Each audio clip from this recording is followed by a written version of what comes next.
Est-ce que vous pouvez nous expliquer pourquoi vous avez choisi la méthode Surrender? Oui, alors moi ça faisait un moment que je cherchais une pratique de soins complémentaire et douce. Et du coup, en cherchant un petit peu sur Internet en particulier, je suis tombé sur le site de la méthode. Et ça m'a tout de suite parlé parce que j'ai trouvé qu'il y avait un côté à la fois très rationnel, très scientifique, donc apporté par Rodolphe, et puis cette ouverture sur une dimension un peu plus subtile qui pourrait paraître ésotérique si c'était pas justement contrebalancé par ce côté très sérieux. Ok.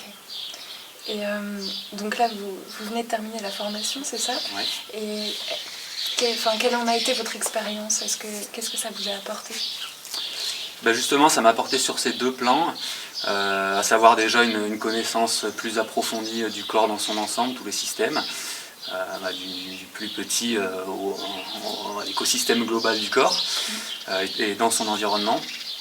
Et puis ça m'a apporté aussi justement sur cette pratique qui est quand même un peu particulière, on n'est pas habitué, c'est une pratique qui est très centrée sur le lâcher prise, d'où le nom de la méthode.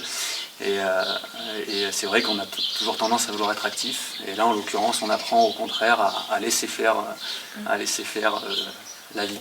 Ok. Et du coup, dans l'organisation de votre vie, vous êtes en train de changer de métier ou comment ça se passe? Oui, moi ça fait un moment que je suis en transition. Moi je me suis toujours intéressé au corps, donc j'ai commencé par être prof de sport.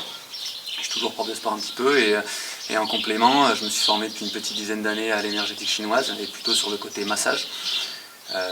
Donc c'est un soin qui est pour le coup plus intense physiquement.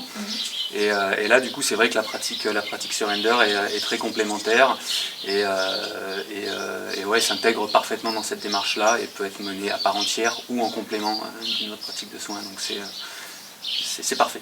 Excellent, ok, merci.